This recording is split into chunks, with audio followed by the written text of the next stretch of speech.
Well, Mr. Chairman, if you're assuring subjects or targets or what witnesses, whatever you want to call them, that they've done nothing wrong, it does beg the question, what are you seeking and receiving immunity from?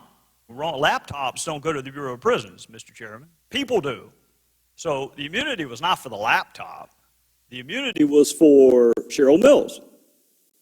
And if the Department of Justice says you've done nothing wrong, it does beg the question of why you are seeking or receiving immunity. And it could be, Mr. Chairman, for a couple of different, it could be for the classified information that was the genesis of the investigation. It could be for the destruction of federal records, which came from that initial investigation, or it could be both.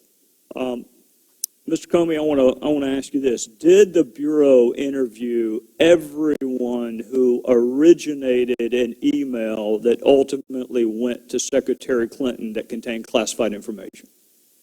I don't think so. Nearly everyone, but not everyone. Well, you and I had a discussion the last time about intent. You and I see the statute differently. My opinion doesn't matter. Yours does. You're the head of the Bureau. But in my judgment, you read an element into the statute that does not appear on the face of the statute. And then we had a discussion about intent. So why would you not interview the originator of the email to, number one, determine whether or not that originator had a conversation with the secretary herself? There were a handful of people who the team decided it wasn't a smart use of resources to track down. One was a civilian in Japan, as I recall, who had forwarded something that somehow got classified as it went up. And the other were a group of low-level State Department people deployed around the world who had written things that ended up being classified. Nearly everyone was interviewed, but there was a small group that the team decided it isn't worth the resources. Well, to that extent, if you interview the overwhelming majority of the originators of the email, will you make those 302s available to Congress? Because I counted this morning 30-something 302s that we do not have. Okay. I'll go back and check. My goal is maximum transparency, consistent with our obligations under the law. I'll check on that. Well, and I appreciate it. For this reason, intent is awfully hard to prove. Very rarely do defendants announce ahead of time, I intend to commit this crime on this date. Go ahead and check the code section. I'm going to do it. That rarely happens. So you have to prove it by circumstantial evidence, such as whether or not the person intended to set up an email system outside the State Department, such as whether or not the person knew or should have known that his or her job involved handling classified information, whether or not the person was truthful about the use of multiple devices, whether or not the person knew that a frequent emailer to her had been hacked, and whether she took any remedial steps after being put on notice that your email or someone who's been emailing with you prolifically had been hacked, and whether or not, and I think you would agree with this, Director, false exculpatory statements are gold in a courtroom. I would rather have a false exculpatory statement than a confession.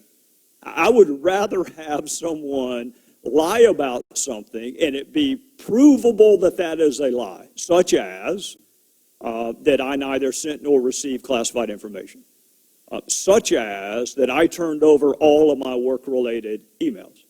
All of that, to me, goes to the issue of intent. So I got two more questions, then I'm going to be out of time.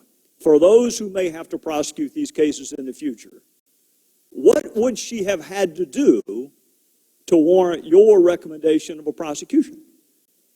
If all of that was not enough, because all of that's what she did, if all of that's not enough, I mean, surely you cannot be arguing that you have to have an intent to harm the United States to be subject to this prosecution. I mean, that's treason. That's not a violation of this statute. No, I think we'd have to be able to prove beyond a reasonable doubt a general awareness of the unlawfulness of your conduct. You knew you were doing something you shouldn't do. And then, obviously, that's on the face of the statute itself. Then you need to consider, so who else has been prosecuted and in what circumstances, because it's all about prosecutorial judgment. But those two things would be the key questions. Can you prove that the person knew they were doing something they shouldn't do, a general criminal intent, general mens rea, But the and way to treated other prove, people similarly? the way to prove that is whether or not someone took steps to conceal or destroy what they've done. That is the best evidence you have, that they knew it was wrong, that they lied about it. It's very good evidence. Always want to look at what the subject said about their conduct. Well, and there's a lot.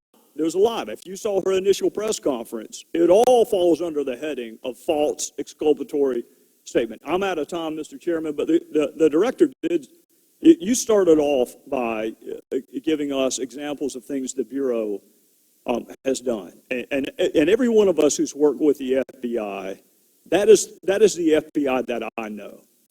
The one that went and saved that girl in North Carolina, that is the FBI that I know.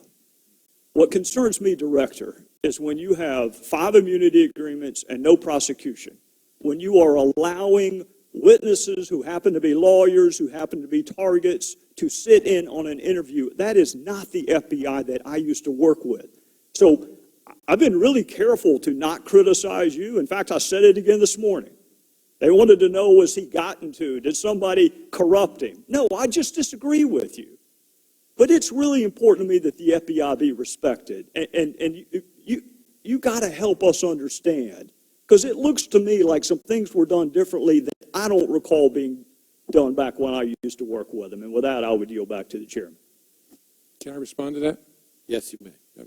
I hope someday when the political craziness is over, you will look back again on this, because this is the FBI you know and love. This was done by pros in the right way. That's the part I have no patience for. Sorry, sir. The chair recognizes the gentleman from Rhode Island, Mr. Cicilline, for